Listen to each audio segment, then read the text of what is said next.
So this is one of the videos that talks about something out of the subject matter of romantic love, and this falls under the category of life advice and something we all, if we're living on this planet, will face one day or another. The question is, who is more guilty?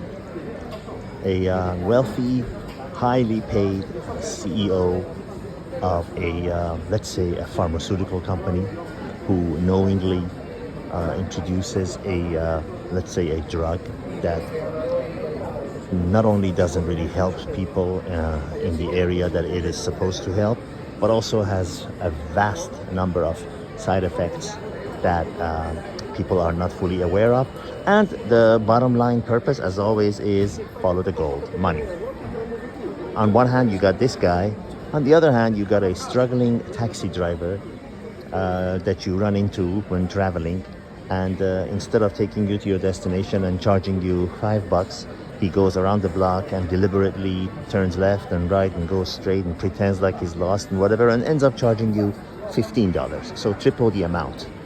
The question is, which one is more dishonest, or are they equally dishonest, or are they equally rats?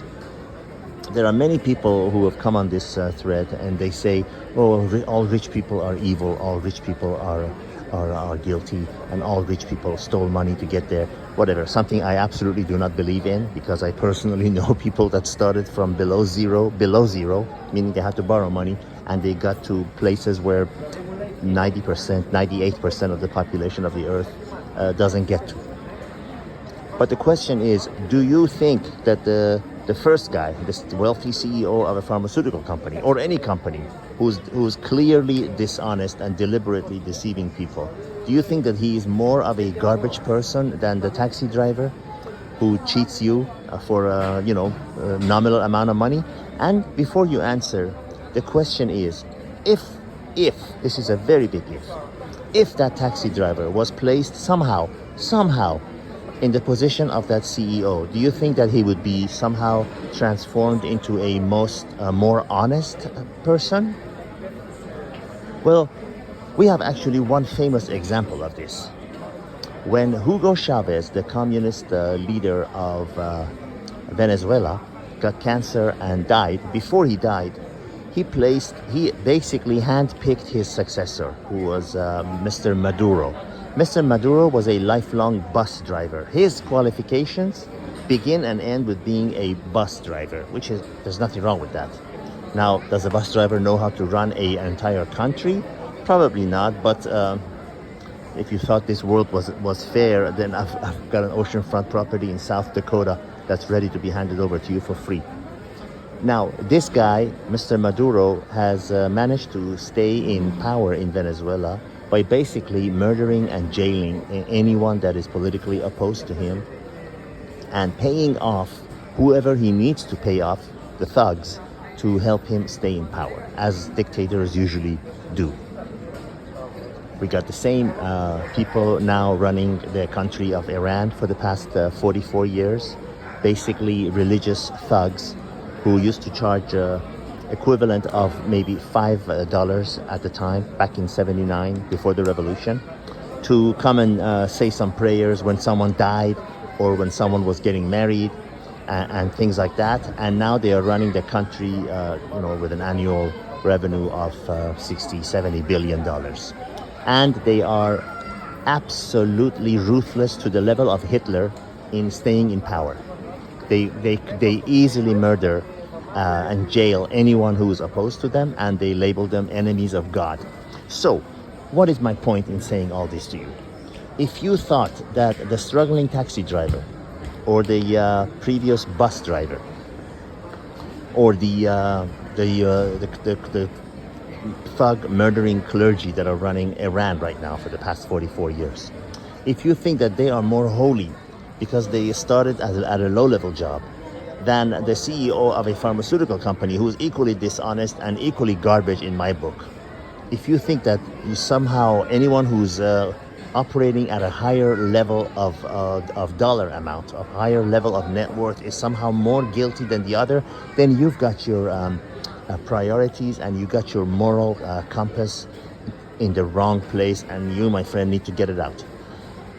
I want to say something else to you, which is absolutely true. If you subconsciously, for whatever reason, whatever reason is not important. Remember, reason is not important. But if you have somehow convinced yourself that anyone who is wealthy and successful, anyone, is somehow evil, bad, a menace to the society, or murdered and stole to get to that place, then you will subconsciously guarantee that you yourself will never be there, you will never be successful, because you associate wealth and success with evil.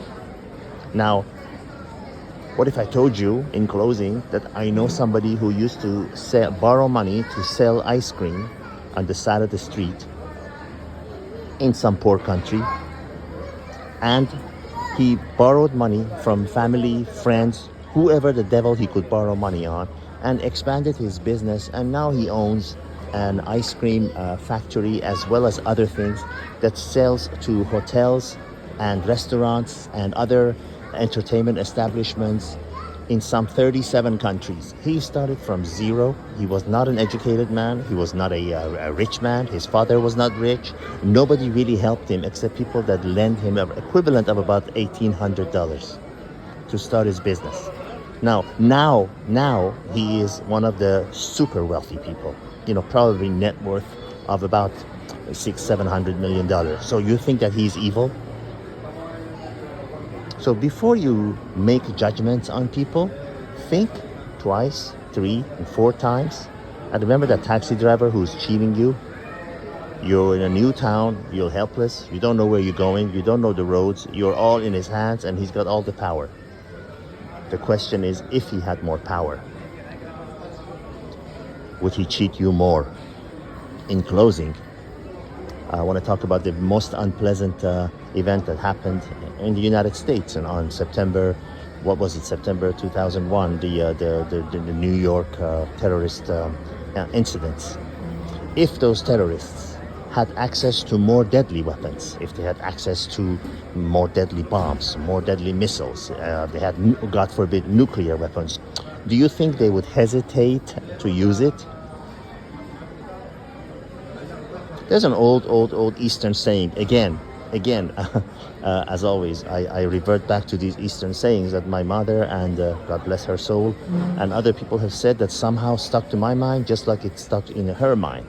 There's an old Eastern saying that when translated into English, it loosely means, well, it actually does mean that God was wise enough not to give donkey sharp horns. And that means, the moral of that saying is that God knew that basically, for example, donkey is not a very smart animal. That's why he didn't give him deadly weapons like a sharp horn, like a bull or a dog or a hyena, whatever, that he could hurt other people, because the God knew he didn't have the mental capacity to use it wisely. Think about that.